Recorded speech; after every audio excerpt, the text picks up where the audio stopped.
Hello everyone, welcome back. Today we are going to start our new lesson Voyaging Towards Excellence, and this lesson is written by Achyuta Gorbole. Actually 1.7 this lesson is not in your syllabus for exam, so that's why we are directly starting this 1.8 Voyaging Towards Excellence. This lesson is written by Achyuta Gorbole, and to speak about Achyuta Gorbole, he is well-known writer in Marathi literature, and he has also produced numerous original works as well as adaptations of work from other languages into Marathi. And it is this lesson is nothing but an autobiography that is written by its himself, that is Achyut Godbole. ये जो lesson है यहाँ पर ये autobiography है. हम autobiography का मतलब होता है कि जो पर्सन खुद की लाइफ के बारे में लाइफ लाइफ जर्नी के बारे में लिखता है, that writing is called autobiography. और यहाँ पर अच्युत गोडबोले ये ने ये ऑटोबायोग्राफी लिखी है, और वहाँ पर he just depicting or he just telling about his journey from simple to an excellence. It means that he was not well versed in English, and many a times he was just being teased by his classmates also. So he just tried to get rid of that fear कि नहीं उनको English बोलना नहीं आता था. How he get rid of that one, कि वो fear जो होता है कि नहीं नहीं हमें इंग्लिश क्यों नहीं आती, what is the reason behind that one. He just did near about 8 months hard work, and he just started to looking into the that's into dictionary, and he just started to looking for the new words also. He just started, and then after he had just got confidence, and then he started to speak in English. And then after he has also done many a job. He just took his education in IIT, and then he was a successful general manager of Patni Computer System, and of course he thereafter he headed many other reputed companies and later become a famous writer. And this present writer discusses his quest for excellence. जैसे मैंने आपको कहा कि वो excellence he just has a quest in the sense he just has a great desire कि वो excellence कैसे बने, कि ठीक है हमको अगर कोई चीज़ नहीं आती है तो we don't want to leave it, हमें इसको छोड़ना नहीं चाहिए, but you should or one should get to try कि हमें इसमें क्या करना चाहिए सॉरी या फिर हमें उसमें कैसे एक्सेलेंस पा सकते हैं. वो सारा उन्होंने यहाँ पर जर्नी उन्होंने यहाँ पर डिपिक्ट की है. And he discusses at length the ingredients और essentials of success and the ways to achieve it, कि हमें किस तरीके से सक्सेस मिल सकता है और हमें क्या करना चाहिए सक्सेस मिलने के लिए. This is all about the journey that is being depicted, that is being told by Achyuta Gorbole. So that's why यहाँ पर जो नाम है इस लेसन का Voyaging Towards Excellence. So now we will move ahead. I had a very simple upbringing. We were a lower middle class family. Our 300 square feet house did not even have basic amenities such as a fan, a refrigerator, a geyser, a dining table or a gas stove, leave alone an air conditioner or a car. Now, as I told you before, it is an autobiography of Achyut Godbole. ये एक autobiography है अच्युत गोडबोले की, और वो कह रहे हैं कि I had a very simple upbringing. Means now he is a very famous writer, now he is a very distinguished personality. But how was his childhood? उनका childhood कैसा था, उनका बचपन कैसा था, वो उनके बारे में बता रहे हैं कि he is just telling us कि मेरा जो बचपन था वो बहुत ही सिंपल था. मतलब मैं बहुत सिंपल तरीके से, जैसे एक मिडिल क्लास फैमिली या फिर जो होती है जैसे अपने बच्चों को बड़ा करते हो, कहती है कि मैं भी उसी तरीके से बड़ा हुआ हूँ. And we were a lower middle class family. Actually middle class family में हायर मिडिल क्लास और लोअर मिडिल क्लास यहाँ पर हम लोग शायद से जो डिस्टिंग्विश करते हैं उसको. तो अच्युत गोडबोले कह रहे हैं कि मैं एक लोअर मिडिल क्लास फैमिली से बिलोंग करता था, जहाँ पर उनका घर था सिर्फ 300 स्क्वायर फीट में उनका घर था, और उनके घर में जो बेसिक एम्यूनिटीज़ होती है, जो बेसिक फैसिलिटीज़ होती है वो भी नहीं थी. जैसे हम देखते हैं कि हमारे घर में आज तो कॉमन या फिर गाड़ी, मतलब गैस होता है, व्हीकल्स होते हैं, रेफ्रिजरेटर, टीवी, ये सब सारी चीज़ें होती है. लेकिन अच्युत गोडबोले कह रहे हैं कि जब उनका बचपन था, बचपन में से वो 300 स्क्वायर फीट के घर में उनकी फैमिली रहती थी, उनके मम्मी पापा वगैरह सब. और वो ये कह रहे हैं कि उनके घर में जो एक बेसिक फैसिलिटीज़ होती है वो भी नहीं थी. जैसे उनके घर में फ़ैन नहीं था, रेफ्रिजरेटर मतलब फ्रिज नहीं था, गीज़र हमें पता है कि जो पानी गर्म करने के लिए हम यूज़ करते हैं वो गीज़र भी नहीं था, डाइनिंग टेबल भी नहीं था, और गैस स्टोव भी नहीं था. And leave alone an air conditioner और अ कार. उनके घर में ना ये सब बेसिक चीज़ें तो नहीं थी, लेकिन वो कह रहे कि एयर कंडीशनर के बारे में हम लोग सोच नहीं सकते थे, या फिर कार भी हमारे घर में नहीं थी. It was only when I entered the college that I got a watch and we got a dining table and a gas stove at home. Now he's telling when he was in college वगैरह कि जब वो college में थे, जब उनकी college की पढ़ाई स्टार्ट हुई, इन दैट पीरियड उनको एक वॉच मिली थी और उन्हीं दिनों में क्या होता, उनके घर में डाइनिंग टेबल आया था और उनके घर में गैस स्टोव आया था. Nevertheless, culturally, I had a rich childhood. Poets like Vinda Karandikar, Mangesh Padagaonkar, and Vasant Bapat used to visit our home, and for hours I could listen to the discussions about poetry and literature, Marathi and English. ना तो writer is telling कि ठीक है, financially we were not sound. वो कहते कि financially हम लोग उतने साउंड नहीं थे, बिकॉज हमारे घर में जो बेसिक फैसिलिटीज़ होती है वो नहीं थे, बेसिक एम्यूनिटीज़ हम जिसको कहते हैं वो नहीं थे. लेकिन वो कहते कि मैं ऐसा कह सकता हूँ कि हाँ, मेरा जो बचपन था वो शायद से it was that he just telling it was a rich childhood.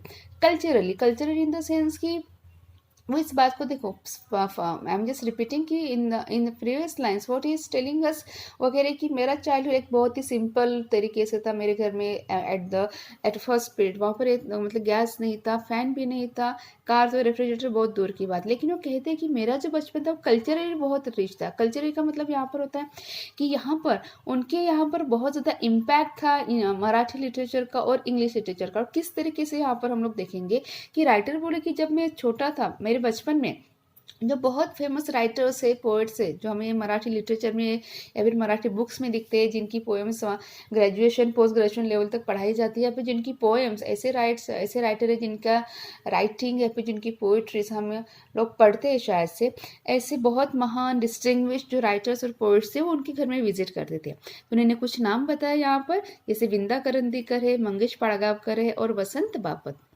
Mangesh Padkar is a very famous poet और वसंत बापट भी बहुत अच्छे राइटर है. तो कहते कि ये सारे लोग हमारे घर में आते थे. तो ही जस्ट टेलिंग कि I have seen all this people who are just coming my home and who are just discussing about Marathi and English literature. तो कहीं ना कहीं अच्युत गोडबोले कह कि ये जो लोग हमारे घर में आते थे, जो famous poets and famous writers थे, तो वो जिस तरीके से घर में आकर वो इंग्लिश लिटरेचर के बारे में या फिर मराठी लिटरेचर के बारे में जैसे वो डिस्कस करते थे, कि उसका बहुत बड़ा इम्पैक्ट मुझ पर पड़ा था. And he just telling us कि वो कह रहे कि yes, I just use to sit over, I just use to listen to all this great personalities. वो कह रहे कि मैं वहाँ पर बैठा रहता था और जब भी लोग आते थे और मैं इन लोगों की सारी जो डिस्कशन होता था, whether it's about English literature और Marathi literature, I use to listen it. They used to talk about Keshav Sooth, Mardhekar, Shakespeare and Charles Dickens and Thomas Hardy. वो कह रहे कि जब भी लोग आते थे, जैसे विंदा करंदीकर है, मंगेश पाड़गावकर एंड वसंत बापट, ये जब भी लोग मेरे घर में आते थे, जैसे मैंने पहले कहा है, राइटर हमें कह रहे हैं कि ये लोग हमेशा मराठी और इंग्लिश लिटरेचर के बारे में बात करते थे. तो राइटर यहाँ पर कह रहे हैं कि वो जब भी आते थे, वो लोग जैसे यहाँ पर बोल रहे हैं कि वो केशव सूद के बारे में बात करते थे, मार्धेकर के बारे में बात करते थे, शेक्सपियर और चार्ल्स डिकन्स और थॉमस हार्डी अब बात करते थे. इसका मतलब है कि they were just discussing about this great writings, this great persons writing. ये जो ग्रेट पर्सन थे उनकी राइटिंग के बारे में वो डिस्कशन करते थे. I did not fully understand the discussions in depth, but I was immensely impressed. अब राइटर हमें कह रहे कि वो जो मतलब राइटर तब तो छोटे थे, that's why he is talking about his childhood, that's why he is saying us कि he couldn't understand all the things in very detail. वो कह रहे कि मैं सारी चीज़ें बराबर से समझ नहीं पाता था, because I was too small to understand all this thing. But he says कि yes, but I was immensely impressed by these personalities. वो कह रहे कि लेकिन मैं बहुत ही प्रभावित होता था, मैं बहुत ही इम्प्रेस्ड होता था इन सारे लोगों से, जो लोग लिटरेचर के बारे में बात करते थे बहुत ही डिटेल में. इसलिए We also were lucky to have Pandit Kumar Gandharva, Pandit Bhimsen Joshi and Pandit Jasraj visit our place and talk about Indian music till last night or sometimes dawn. अब सिर्फ विंदा करंदीकर या फिर मंगेश पाड़गावकर इनके यहाँ पर नहीं आते थे, तो हम जिसको टीवी पर देखते हैं, जो हमें बहुत ही डिस्टिंग्विश पर्सनैलिटी पता है म्यूजिक में, वो जैसे है पंडित कुमार गंधर्व, पंडित भीमसेन जोशी और पंडित जसराज. ये बहुत बड़े जो म्यूजिशियंस थे, जो सिंगर्स भी थे, ये भी राइटर के घर पर आते थे, विजिट करते थे. और कब तक, कभी तो लास्ट नाइट तक वो लोग बात करते थे, या फिर कभी कभी तो मतलब सुबह हो जाती थी, तब भी इन लोगों का डिस्कशन खत्म नहीं होता था. And they were just talking about Indian music. This is how and why I developed my interest in literature and music during my school days. और वो कह रहे कि शायद से इसी की वजह से, बिकॉज मैंने पहले कहा कि राइटर के ऊपर लिटरेचर का बहुत ज़्यादा इम्पैक्ट था, and the reason behind that one that कि वो जो ग्रेट राइटर्स मराठी के आते थे, या फिर जो म्यूज़िक इंडस्ट्री के जो लोग थे, भीमसेन जोशी या फिर कुमार गंधर्व या फिर पंडित जसराज, ये सारे लोग इनके ऊपर विजिट थे। तो कहीं ना कहीं हम कहते हैं कि बचपन में हम लोग जो सुनते हैं शायद से उसका इम्पैक्ट हमारे यहाँ पर ज़्यादा होता है, हमारे माइंड पर ज़्यादा, और कहीं ना कहीं हमारा एक और होता है सीखने का तरीका, नहीं I just wanted to go from in this field also. तो कहीं ना कहीं ये जो राइटर है अच्युत गोडबोले, उनके भी ऊपर बहुत ज़्यादा इम्पैक्ट पड़ा था इन सारी चीज़ों का, and that's why he is telling us कि शायद से ये लोग सारे लोग जो मेरे घर पर आते थे, जो बहुत सारी देर रात तक या फिर सुबह तक इनका डिस्कशन चलता था म्यूज़िक के बारे में, या फिर इंडियन लिटरेचर के बारे में, या फिर इंग्लिश लिटरेचर के बारे में, तो राइटर कह रहे कि इसका बहुत ज़्यादा इम्पैक्ट मेरे मन पर था, और जो इंटरेस्ट था लिटरेचर में, वो इंटरेस्ट मेरा और ज़्यादा बढ़ता गया और ज़्यादा डेवलप होता गया। I did not, and even today don't understand the grammar of music, but I began to love it tremendously since then. वो कह रहे कि जो ग्रामर होता है, ग्रामर इन द सेंस हम म्यूजिक में हमें पता है कि बहुत सारे राग होते हैं, मतलब हम गंधर्व राग वगैरह सारी कुछ चीज़ें होती है, शायद से जो म्यूज़िक जिनको मतलब सीखना अच्छा लगता है, जिनको म्यूज़िक का नॉलेज है, उनको सारी ये चीज़ें पता है कि ग्रामर का मतलब नॉट अ ग्रामर, बट वहाँ पर जो राग होता है, वहाँ पर जो सुर होते हैं, that is called grammar over here. तो राइटर कह रहे कि मुझे उस सारी चीज़ों के बारे में पता नहीं कि म्यूज़िक में राग क्या होता है, सुर क्या होता है, वो सारी चीज़ें पता नहीं है, लेकिन वो कह रहे हैं कि लेकिन मुझे means I just started to love music since then. Since कब से, जब से ये लोग मेरे घर में विजिट देते थे, तब से कहीं ना कहीं इसका इम्पैक्ट मेरे माइंड पर था, और तब से शायद से मुझे म्यूज़िक के बारे में उतना कुछ डिटेल में पता नहीं है, बट स्टिल मुझे म्यूज़िक बहुत ज़्यादा पसंद है तब से। Most of the times, the topics of discussions at our home were about music, literature, paintings, sculptures, etc. अब वो कह रहे हैं कि बहुत बार ऐसा होता था कि टॉपिक का जो डिस्कशन का टॉपिक हुआ करता था, जो ये सारे लोग मेरे घर पर आते थे, तो the topics of discussions were only about music, literature, paintings, sculptures, और इन सारी चीज़ों के बारे में वहाँ पर डिस्कशन होता था। I could listen to the discussions about Van Gogh, Mozart and Michelangelo, etc. अब यहाँ पर एक कह रहे हैं कि देखो, आई एम रिपीटिंग, वो कह रहे हैं कि I could listen to the discussions about Van Gogh and Mozart and Michelangelo etcetera. अब वो कह रहे हैं कि मैं जो डिस्कशन होता था, कुछ डिस्कशंस होते थे किसके बारे में, जैसे मोजरी है या फिर माइकल लैंगोल है, इनके बारे में। It was because of such a milieu around me that I had a firm belief which I still hold, that all arts are equally, if not more, important in our lives than science or technology. I had learned from my childhood that money does not mean everything in life. तो वो कह रहे हैं, देखो I am just repeating, it was because of such a milieu around मी, या फिर मिलियो का मतलब होता है कि जो सोशल एनवायरनमेंट था। अब सोशल एनवायरनमेंट का मतलब यहाँ पर थोड़ा सा मैं आपको बता रही हूँ कि सोशल एनवायरनमेंट का मतलब है कि जो बचपन से जो राइटर ने देखा था कि विंदा करंदीकर, वसंत बापट, ये सारे लोग उनके घर पर आते थे, वैसे भीमसेन जोशी, पंडित जसराज, ठीक है, और ये सारे लोग उनके घर पर आते थे। They were just discussing about this kinds of things की सोशल इश्यूज के बारे में हम लोग बोल सकते हैं, म्यूजिक के बारे में या फिर इंडियन लिटरेचर के बारे में। तो वो कह रहे कि वो जो एटमोसफियर मैंने देखा है मेरे आजू बाजू में बचपन से, तो वो कह रहे कि I had a firm believe, वो कहते कि मेरा पूरा ऐसा विश्वास था क्या कि विच आई स्टिल होल्ड, वो कहते कि आज भी मेरा उस पर ट्रस्ट है, बहुत बिलीफ है इन सारी चीज़ों के ऊपर कि that all arts are equally.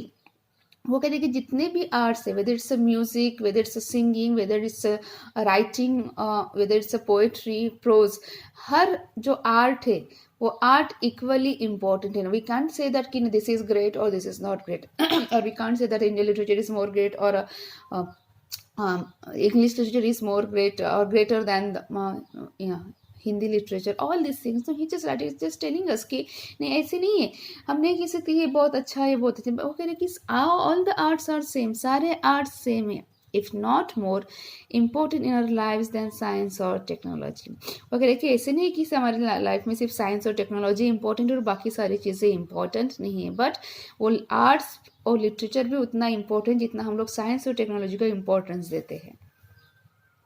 I had learned from my childhood that money does not mean everything in life. वो कहते कि बचपन से मैंने एक ही बात सीखी है कि पैसा इंसान की ज़िंदगी में सब कुछ मायने नहीं रखता है. It is necessary, but if at all there is something which enriches our lives and puts meaning to our existence. और ये ठीक है. वो कहे कि मैं ऐसा नहीं कह रहा कि पैसा इंपॉर्टेंट नहीं, पैसा है, लेकिन पैसा इतना भी ज़्यादा इंपॉर्टेंट नहीं कि वो हमारी ज़िंदगी में सारी खुशियाँ, सारे हैप्पीनेस, सारी चीज़ें ला सके. And the writer is telling us कि इट इज़ नेसेसरी. पैसा, money is necessary, it is important. वो कह रहे कि पैसा ज़रूरी है, लेकिन कब? If but if it at all there is something which enriches our lives and puts meaning to our existence, it is the arts, music and literature. वो कह रहे कि पैसा सिर्फ हमारी कुछ ज़रूरतें पूरा कर सकता है, लेकिन पैसा हमारी सारी ज़रूरतें पूरा नहीं कर सकता है. इसलिए वो कह रहे हैं जो हमारी ज़िंदगी को या फिर जो हमारे एग्जिस्टेंस को थोड़ा सा इंपॉर्टेंस देगा. ठीक है, हम लोग जिंदा थे सिर्फ पैसे के लिए, हम लोग जिंदा नहीं थे, और भी कुछ चीज़ें हैं जो हमारे जो हमारे लाइफ को शायद से इम्पोर्टेंस दे रही है, इम्पोर्टेंस दे रही है, या फिर जो हमारे एग्जिस्टेंस को, जो हम लोग, हमारा जो अस्तित्व है उसको ज़्यादा और एलेबोरेट कर रही है. वो चीज़ें हैं सिर्फ आर्ट, म्यूजिक और literature. The writer is telling us कि yes, art, music and literature that enriches the human lives, वो human lives को enrich करते, वो human lives को enlight करते, वो हमारे existence को और ज़्यादा important करती हैं. This is not to say that I did not like science or mathematics. In fact, I loved these subjects. However, I did not study them only for scoring maximum marks in the examinations. अब writer कह रहे हैं कि इसका मतलब ये नहीं कि मुझे साइंस और mathematics, if I am talking about art, music and literature, it doesn't mean I don't like science और मैथमेटिक्स. अब राइटर कहे कि ठीक है, मैं यहाँ पर आर्ट, म्यूजिक और लिटरेचर के बारे में बात कर रहा हूँ, लेकिन इसका मतलब ये नहीं है कि मुझे साइंस और टेक्नोलॉजी पसंद नहीं है. वो कह रहे हैं I did not study them only for scoring maximum marks in the examinations. वो कह रहे कि मैंने जो साइंस और मैथमेटिक्स है वो मैंने सिर्फ मार्क्स स्कोर करने के लिए उसकी पढ़ाई नहीं की है. I use to study this subjects और any subjects for that matter of its inherent beauty. अब राइटर कह रहे कि मैंने जो सब्जेक्ट्स है, जैसे साइंस है, टेक्नोलॉजी बोलो या फिर मैथमेटिक्स बोलो, वो सारे सब्जेक्ट्स में मुझे इंटरेस्ट डेवलप हुआ था, और वो सारे सब्जेक्ट का मैंने बहुत डिटेल में स्टडी करना स्टार्ट किया. And he is telling us that it is the matter of inherent beauty. मतलब हर एक चीज़ में, अगर हम साइंस की बात करें, अगर हम मैथमेटिक्स की बात में, उसका अलग से इंपॉर्टेंट है. अगर हम, जिसको मैथमेटिक्स पसंद है, दैट पर्सन लाइक्स और that individual likes to do all kinds of some, he just try to solve different kind of sums by just involving his intelligence over there. तो कहीं ना कहीं राइटर यही कह रहे हैं कि वो जो ब्यूटी होती है किसी चीज़ की, किसी सब्जेक्ट की, वो कहते हैं कि वो जो इनहेरेंट था, वो सब कुछ जो उसका जो परमानेंट था, समथिंग था वहाँ पर, वो कह रहे हैं कि वो उससे, वहाँ से मैं स्टार्ट करता था इन सारी चीज़ों को सीखने के लिए. I found Newton's law of motion beautiful and Pythagorean theorem elegant. वो कहते हैं कि जो न्यूटन्स लॉ ऑफ मोशन था, ग्रेविटी का वगैरह सारी चीज़ें, वो कहती कि वो मुझे बहुत अच्छी लगती थी. और जो पाइथागोरस का जो थ्योरम, जो हमें शायद से पता है पाइथागोरस का थ्योरम, वो कहती कि that was an elegant, that was having a very graceful, जिस तरीके से उसको बताया गया है, जिस तरीके से उसको सॉल्व किया गया है, या फिर जिस तरीके से न्यूटन्स ने लॉ ऑफ मोशन के बारे में बताया, वो कहते कि that all is very beautifully describe by this all distinguished personalities. So that's why he just got his interest, he just develop it interest in this subjects also. I loved solving problems of physics and mathematics of the 9th standard when I was in the 7th.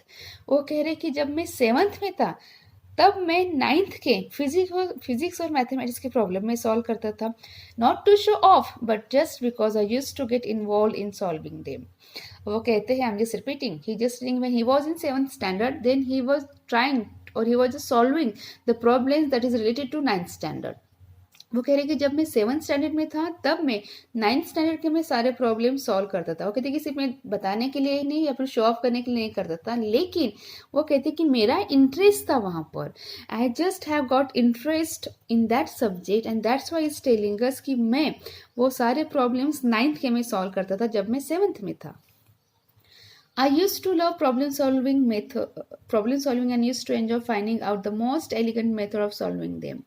वो कहते हैं कि मैं problem solve करता था और मुझे बहुत मतलब एंजॉय में फील करता था जब मैं बहुत एलिगेंट तरीके से, बहुत ही इंटरेस्टिंग तरीके से मैं एक प्रॉब्लम को सॉल्व करता था.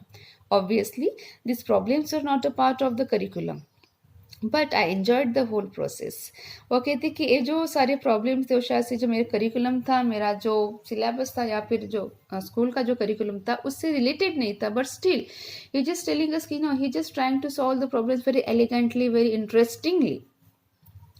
This attitude of looking beyond marks or examinations and to seek joy in solving any challenging problems helped me to develop a problem solving attitude which came handy when I appeared for my IIT entrance, that is JEE, because this exam is completely based on your problem solving ability and the ability to think not only logically but quickly and rapidly.